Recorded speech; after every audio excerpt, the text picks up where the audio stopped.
మరి ఇప్పుడు బీఆర్ఎస్ ప్రభుత్వం బాగుండేనంటారా? ఇప్పుడు ఉన్నటువంటి కాంగ్రెస్ బాగుందా? ఈ ప్రభుత్వాలంటే మనం ఏం చేయలేము మన ఏ ప్రభుత్వం వచ్చినా అంతే ఉంటుంది అది.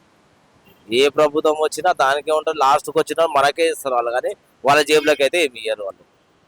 కానీ ప్రభుత్వాలు ఏది కానీ ప్రజల మంచి కోసం పనిచేయాలి ప్రజాస్వామ్యంలో. ఇప్పుడు బీఆర్ఎస్ ఉన్నప్పుడు కొన్ని పథకాలు తీసుకొచ్చింది. ఇప్పుడున్నటువంటి కాంగ్రెస్ వాళ్ళే కొనసాగించకుండా మేము కొత్త కొత్త తీసుకొద్దామని ప్రయత్నాలు చేస్తారు. దీని ద్వారా అప్పులు అయితే పెరుగుతున్నాయి. సో దాని గురించి ఏమంటారు మరి? అంటే అప్పులు స్టార్టింగ్ అప్పు చేసిందే కదా ఇది. అప్పులు చేసిన దానికి ఈయన కూడా అదే అప్పులు చేస్తుంది. పథకాలు రావాలంటే అప్పులు చేయండి అయితే రావు. ఏ పథకాలు వచ్చినా అప్పులు కంపల్సరీ ఉండాల్సిందే అది. కానీ అప్పుడు వాళ్ళు బీఆర్ఎస్ ప్రభుత్వంలో ఉన్నప్పుడు మీరు అప్పు చేస్తుర్రు, కొన్ని కోట్ల అప్పు అవుతున్నది, దీనివల్ల రాష్ట్రానికి ఇబ్బంది అవుతుంది అని మరి ఈసారి అన్నాడు. ఇప్పుడు ఆయననే అప్పులు తీసుకొస్తుండు కదా మరి. మరి అప్పుడు ప్రతిపక్షం లేకుండే కదా, ఎక్కువ అడగనికి కూడా ఛాన్స్ లేకుండే అప్పుడు. ఇప్పుడు ఉన్నంత ప్రతిపక్షం అప్పుడు లేకుండే, ఉన్నది మొత్తం జంప్ అయ్యిండ్రు అప్పుడు. ఇప్పుడు మాట్లాడిని కూడా కేసీఆర్ కూడా ఒక్కసారైనా మాట్లాడిని వెళ్ళేవారికి.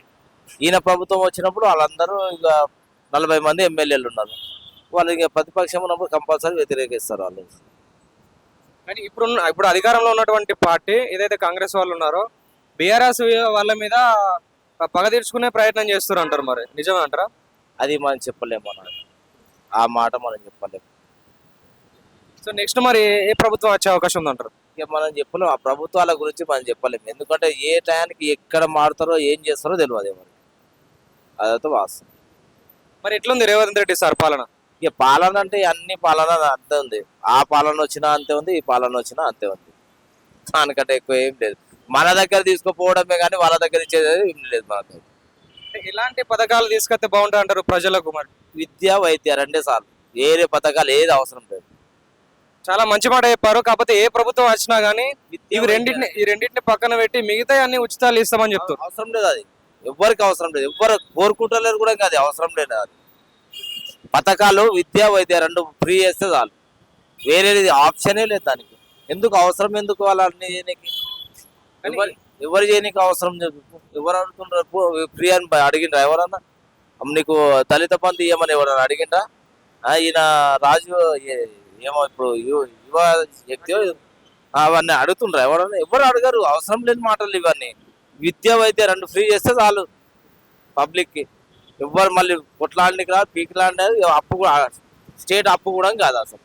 ఇవి రెండు చేస్తారు.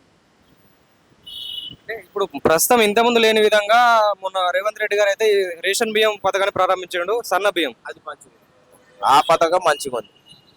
సన్న బియ్యం అనేది పేదోళ్ళు కూడా తినగలుగుతారు, ఉన్నోళ్ళు కూడా తినగలుగుతారు. దాన్ని చాలా వరకు ఇంతకుముందు లేని పథకాలు తీసుకొస్తుండు. ఇప్పుడు ప్రభుత్వం బాగుందని కొంతమంది అంటారు. మరి నేను ప్రభుత్వం ఏం చెప్తున్నా, బాగుందని చెప్తున్నా. కానీ ప్రభుత్వం మన ఏం తెచ్చినా కానీ మన దగ్గరికి వెళ్ళి పోవడం, కానీ వాళ్ళేమో వాళ్ళ జేబులోకి వెళ్ళి అయితే ఎవరు ఇయ్యరు. ఏ ప్రభుత్వం ఇయ్యదు. కాంగ్రెస్ రాని, టీఆర్ఎస్ రాని, బీజేపీ రాని, మజ్లిస్ రాని, ఏదన్నా రాని, వాళ్ళ జేబులోకి అయితే వాళ్ళ చిల్లి గవ్వ కూడా మనకి ఇయ్యరు. మన జేబులోకి వెళ్ళి మనం పోవాల్సిందే అవి.